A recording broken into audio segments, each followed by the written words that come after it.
এবার গরমের খবর। দহন জ্বালায় জ্বলছে কলকাতা সহ দক্ষিণবঙ্গের বিভিন্ন জেলা। আর হাওয়া অফিস বলছে দক্ষিণবঙ্গে আরো 7 দিন এই তাপপ্রবাহ চলবে। 5 জেলায় চরম তাপপ্রবাহ, হিট ওয়েভ থাকছে কলকাতাতেও। আমাদের সঙ্গে রয়েছেন প্রতিনিধি বিশ্বজিৎ। বিশ্বজিৎ, এপ্রিল মাস এখনো শেষ হয়নি, তার মধ্যেই এতটা দাবদাহে চলছে দক্ষিণবঙ্গ।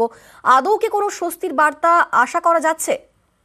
না, এখনো কোনো স্বস্তির বার্তা দিতে পারেনি আলিপুর আবহাওয়া দপ্তর।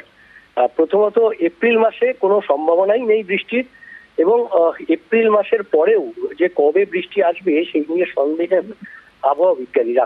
কারণ ইতিমধ্যেই আবহাওয়া দপ্তর যে তীব্র গরমের তীব্র তাপপ্রবাহের যে সতর্কবার্তা জারি করেছে, পূর্ব পশ্চিম মেদিনীপুর, ঝাড়গ্রাম, পশ্চিম বর্ধমান এবং বাঁকুড়া জেলার জন্য, এবং কিছুটা দক্ষিণ 24 পরগনা সহ অন্যান্য পূর্ব বর্ধমান অন্যান্য জেলাতেও চরম তাপপ্রবাহ থাকবে।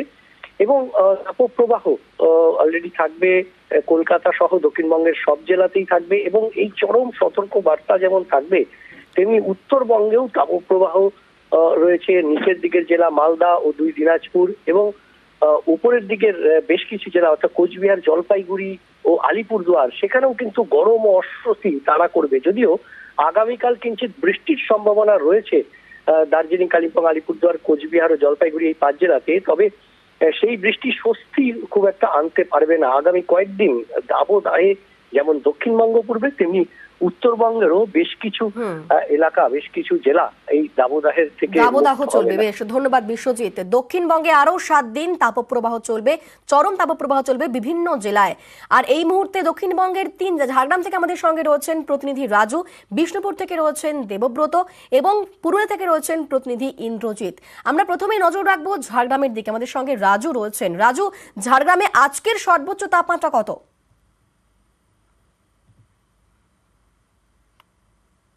দেখো, আজকের তাপমাত্রা সর্বোচ্চ হচ্ছে 43 ডিগ্রি। সেক্ষেত্রে তাপপ্রবাহ চলছে বললেই চলে।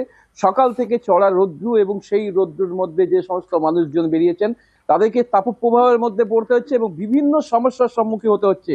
যেখানে হাওয়া অফিস বলছে গত 1 সপ্তাহে এই দক্ষিণাঞ্চলে বিশেষ করে আরো তাপপ্রবাহ বইবে। সেক্ষেত্রে আজকের যে তাপমাত্রা, সেই তাপমাত্রা এবং গতকালের যে তাপমাত্রা ছিল তার থেকে তাপমাত্রা কিছুটা কমলেও কিন্তু যে হাওয়ার মধ্যে যে শুকনোতা রয়েছে এবং এই যে তাপপ্রবাহ, সেই তাপপ্রবাহ অনেকটাই অস্থিরতার মধ্যে ফেলছে মানুষকে।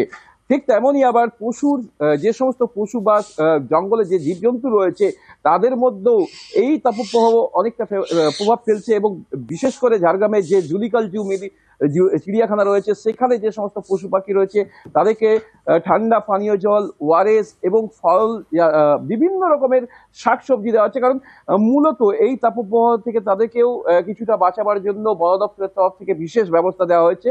ঠিক তেমনই আবার যদি জেলা জুড়েই দেখা হয়, তাহলে জেলা জুড়ে যে সমস্ত জায়গায় এই সময় যে ফসল চাষ করা হয়েছে সেই চাষের ফসলেরও ব্যাপক ক্ষতি হচ্ছে তাপপ্রবাহের ফলে, এবং মানুষজন তো বাড়ির বাইরে বেরোতেই পাচ্ছেন না। কারণ সকাল 11টা থেকে বিকেল 4টা পর্যন্ত বাড়ির ভেতরেই থাকতে হচ্ছে মানুষকে। কারণ যেমন নাজেহাল মানুষ, তার সঙ্গে অবশ্যই এই গরমে কষ্ট পাচ্ছে বনের পশু পাখিরাও। অপরদিকে বিষ্ণুপুর, সেখানেও সকাল থেকে চড়া রোদ রয়েছে।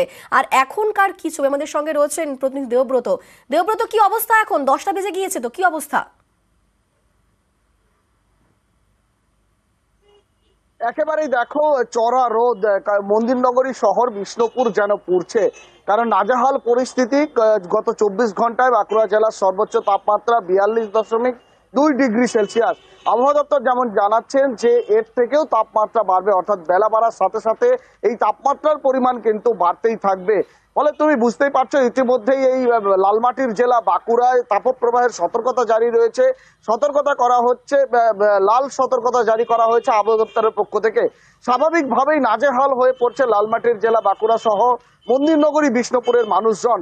সকালে যদিও 2-1 জন রাস্তাঘাটে দেখতে পাওয়া যাচ্ছে, অতি প্রয়োজনে যারা বেরোচ্ছে নাক মুখ ঢেকে। বেলা বাড়ার সাথে সাথেই কিন্তু রাস্তাঘাট শুনশান পরিস্থিতি, কারণ একেবারে বন্ধের চেহারা নিচ্ছে বেলা বাড়ার সাথে সাথেই।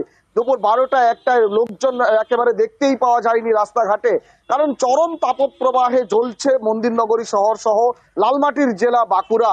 কারণ এই তীব্র গরমে কিন্তু একটু ঠান্ডা পানীয় জল খেয়ে নিচ্ছেন সাধারণ মানুষ, পাশাপাশি ছাওয়ায় যাচ্ছেন মুহুর্মুহু, এবং আবহাওয়া দপ্তর এবং বিশেষজ্ঞ অর্থাৎ চিকিৎসকদের দ্বারা যেমনটাই পরামর্শ পাচ্ছে পানীয় জল খাওয়ার জন্য, বেলার দিকে যাতে মানুষ বাইরে না বেরোয়। মুহুর্মুহু তারা কিন্তু প্রচার করছেন এই বিষয়গুলির ওপরে, মানুষকে সতর্ক করছেন, কারণ ইতিমধ্যে লাল সতর্কতা জারি করা হয়েছে বাঁকুড়া জেলা জুড়ে। বাঁকুড়া জেলার শুধু শহরাঞ্চল নয়, গ্রামাঞ্চলেও কিন্তু একেবারে তীব্র তাপপ্রবাহে দহনে পুড়ছে। বিভিন্ন জায়গায় তীব্র দাবপ্রবাহে পড়ছে, সেই ছবি আমরা দেখালাম দর্শকদের। অপরদিকে পুরুলিয়া, সেখানে 10টা বেজে গিয়েছে। এখনকার কি পরিস্থিতি? আমাদের সঙ্গে রয়েছেন ইন্দ্রজিৎ। ইন্দ্রজিৎ বলতে পারবে, ইন্দ্রজিৎ কি অবস্থা এখন? দেখো অনিন্দিতা, একেবারেই পুরুলিয়াতেও ঠিক একই রকম অবস্থা। বাঁকুড়া বা যে অবস্থার কথা বললো, একেবারে ঠিক একই রকম অবস্থা পুরুলিয়া থেকে। সকাল থেকে আমরা যে ছবি দেখছি, সেই গরমে তীব্র দাবদাহে জ্বলছে পুরুলিয়া, আগুন ঝরছে। যত বেলা বাড়ছে তাপমাত্রা ততই বাড়ছে, এবং এই তাপমাত্রার কারণে সাধারণ মানুষ যারা, তারা একেবারে পুরুলিয়ার বাসিন্দা যারা, তারা কাজকর্ম সেরে বাড়িমুখী হচ্ছে, বাড়িতে থাকতে চাইছে। তার কারণ এই তীব্র দাবদাহের মধ্যে বাইরে বেরোলেই অসুস্থ হয়ে পড়ছে। এবং আমরা স্বাস্থ্য দপ্তর সূত্রে যে খবর পেয়েছি, তাতে এই গরমে অসুস্থ হওয়ার সংখ্যা দিনে দিনে বৃদ্ধি পাচ্ছে যত গরম বাড়ছে। আজ জেলার সর্বোচ্চ তাপমাত্রা 41 ডিগ্রি, এবং এই তাপমাত্রা বেলা বাড়ার সাথে সাথে আরও বাড়বে। এবং অনিন্দিতা, পুরুলিয়ার ক্ষেত্রে আরেকটি নতুন সমস্যা হচ্ছে এই তীব্র দাবদাহর মধ্যে তীব্র পানীয় জলের সংকট, এবং জেলার সর্বত্র একই চিত্র, জলস্তর নেমে গেছে। ফলে একটা জলের সমস্যা হচ্ছে, অন্যদিকে পাল্লা দিয়ে গরম বাড়ছে। আর এই গরম কোথায় গিয়ে থামবে তা এখনও বলা সম্ভব না। তবে তোমরা স্বস্তির কোনো খবর দিতে পারলে না, এই তীব্র দাবদাহ আরও চলবে যেমনটা তোমরা বলছো। ফলে স্বাভাবিকভাবেই পুরুলিয়ার মানুষ আতঙ্কে রয়েছে। যেভাবে গরম বাড়ছে বা তীব্র দাবদাহের পরিস্থিতি তৈরি হয়েছে, তাতে সাধারণ মানুষ আর নাজেহাল হয়ে গেছে। সঙ্গে ভ্যাপসা গরম, এবং বাইরে বেরোলেই মানুষ অসুস্থ হয়ে পড়ছে। জেলার সর্বত্র চিত্রটা একই রকম অনিন্দিতা। ব্যবসা গরমের মধ্যে নাজেহাল অবস্থা প্রত্যেকেরই।